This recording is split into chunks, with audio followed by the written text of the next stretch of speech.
क्योंकि ये जो हुकूमत आज है, ये हुकूमत आज़ादी को छीनने वाली हुकूमत है। प्रोटेस्ट करने की आज़ादी नहीं है, कुछ बोलने की आज़ादी नहीं है। अगर गवर्नमेंट कॉन्स्टिट्यूशन के खिलाफ काम करते हैं तो गवर्नमेंट के खिलाफ आवाज़ उठाना हमारी देशभक्ति है। आज लड़ाई हिंदू मुस्लिम नहीं है, असल लड़ाई जमहूरियत की है, दस्तूर की है। जो किसान लड़ रहे हैं मुसलमान है क्या?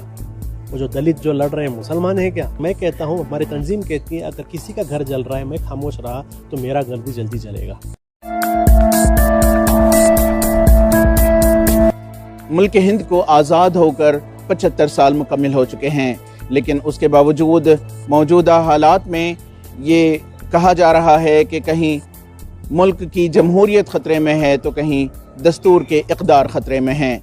आज इस वक्त हम popular front of India Karnataka के दफ्तर के पास हैं, जहां अभी अभी परचम कुशाई की गई है, और हमारे साथ बात करने के लिए पॉपुलर फ्रंट ऑफ इंडिया के कौमी जनरल सेक्रेटरी अनीस अहमद हैं। बताइए सर, कहा यह जा रहा है कि मुल्क भर में जो हालात पैदा हुए हैं गुज़िश्ता चंद सालों से, ये मुल्क के लिए ख़तरा हैं, आप कैसे देखते हैं?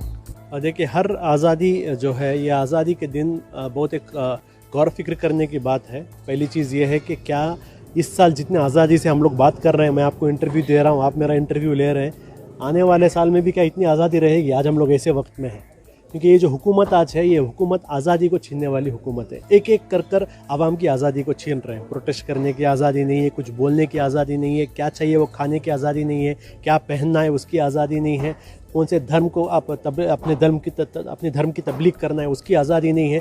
तो दिन ब दिन हम देख रहे हैं कि कुछ ना कुछ आज़ादी छीनी जा रही है। नए नए कानूनों को लेकर आकर लोगों को जेलों में डाला जा रहा है। तो आज ऐसी हालात में अफसोस की बात ऐसी है कि आज हम लोग जो आज़ादी आज मुझे पता नहीं कि अगले साल इतनी आज़ादी हमारे मुल्क को रहेगी, और आज से 10 साल बाद हमारे जो नई नस्ल रहेगी उसको क्या आज़ादी मिलेगी। तो आज हमें हमारी आज़ादी, हमारे जमहूरियत और हमारी जो दस्तूर है उसके बारे में सोचने की हमारा एक वक्त आ गया है। तो अब इन हालात में बड़ी मनफी सोच नज़र आती है। इन हालात को देख करके इसका हल क्या हो सकता है, क्या मुमकिन है? क्या अगर ये हुकूमत चली जाए और मरकज़ में कांग्रेस हुकूमत आ जाए या फिर कोई और पार्टी की हुकूमत आ जाए, तो क्या ये हल है? इसमें दो चीज़ें हैं। सबसे पहला ये चीज़ है, आवाम को अपनी ज़िम्मेदारी समझना है। आवाम क्या समझती है? एक पार्टी को वोट दिया, हमारा काम हो गया, अब उस पार्टी की हमें वफादारी करनी है। इंडिया में हमें किसी भी पार्टी की वफादारी करने की ज़रूरत नहीं है। गवर्नमेंट जब तक कॉन्स्टिट्यूशन के मुताबिक चलती है, हम गवर्नमेंट की वफादारी करेंगे। अगर गवर्नमेंट कॉन्स्टिट्यूशन के खिलाफ काम करते हैं तो गवर्नमेंट के खिलाफ आवाज़ उठाना हमारी देशभक्ति है। तो ये आज चीज़ लोग भूल चुके हैं। लोग समझ रहे हैं कि किसी एक लीडर की भक्ति करना देशभक्ति है, किसी पार्टी की भक्ति करना देशभक्ति, ये गलत चीज़ है। दूसरा चीज़ क्या है, ऐसी एक पार्टी जो जमहूरियत पर भरोसा नहीं करती, जो हुकूक पर भरोसा नहीं करती, वैसी एक पार्टी को हुकूमत में रहने का हक नहीं है। आपको हुकूमत में रहना है, आप दस्तूर को फॉलो करो। आप मनुवाद को फॉलो नहीं करना, मनुस्मृति को फॉलो नहीं करना, बंच ऑफ थॉट को फॉलो नहीं करना, और गोलवालकर और सावरकर को फॉलो नहीं करना है। आपको दस्तूर को फॉलो करना है। ये जो गवर्नमेंट आज इंडिया में दस्तूर को फॉलो करने के लिए रेडी नहीं है। इनको सावरकर ज़्यादा प्यारा है, इन्हें अम्बेडकर नहीं चाहिए। इन्हें सावरकर से मोहब्बत है, मनु से इन्हें मोहब्बत है, हमारे संविधान से इन्हें मोहब्बत नहीं है। तो ऐसे लोग हुकूमत में नहीं होना है। ऐसे लोगों को हुकूमत से निकालने की जिम्मेदारी आवाम की है। क्योंकि देखिए, आज लड़ाई हिंदू मुस्लिम नहीं है कि हिंदू मुस्लिम लड़ाई पूरे नाम के वास्ते है। असल लड़ाई जमहूरियत की है, दस्तूर की है। दस्तूर रहेगा, हर कोई सेफ रहेगा। अब जो किसान लड़ रहे हैं मुसलमान है क्या? वो जो दलित जो लड़ रहे हैं मुसलमान है क्या? जो नॉर्थ ईस्ट में जो लोग लड़ रहे हैं उनके खिलाफ, जो उनके हुकूक छीने जाते हैं, मुसलमान है क्या? एक एक कर कर हर कौम के लोगों को प्रॉब्लम किया जाएगा। जो बैंक एम्प्लॉयज़ का जॉब्स जा रहे हैं, वो लोग मुसलमान हैं क्या? वो तो मिडिल क्लास है।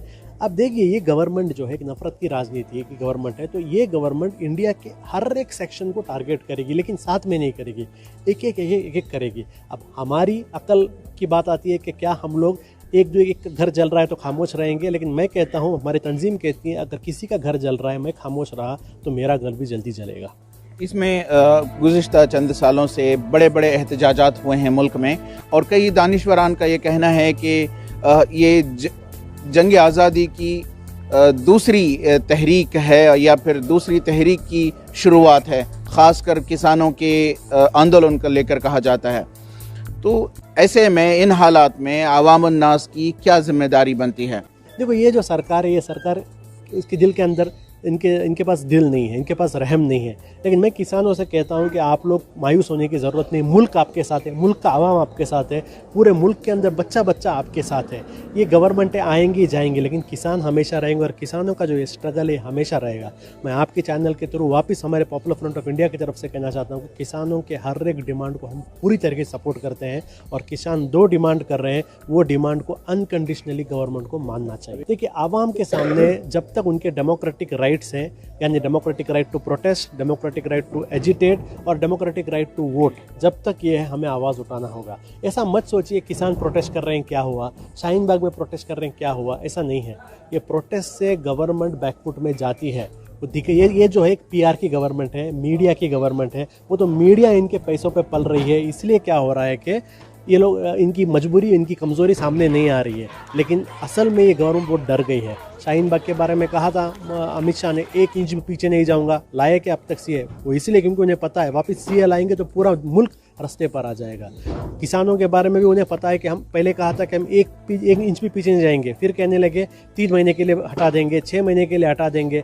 यानी गवर्नमेंट जो है ये फार्म लॉस को भी नहीं ला सकती, CA को भी नहीं ला सकती, सिर्फ और सिर्फ इसलिए क्योंकि लोग रास्ते पर उतरे, लोगों ने अपना डेमोक्रेटिक राइट को इस्तेमाल किया, और अपनी डेमोक्रेटिक राइट को हमें रेगुलर इस्तेमाल करते रहना, यही सोल्यूशन है। बहुत बहुत शुक्रिया। हम बात कर रहे थे अनीस अहमद, जो कि पॉपुलर फ्रंट ऑफ इंडिया के कौमी जनरल सेक्रेटरी हैं।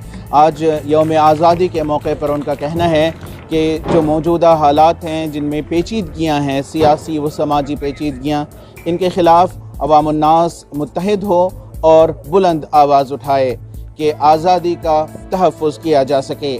रफ़ीक जब्बार, ETV भारत, बेंगलोर।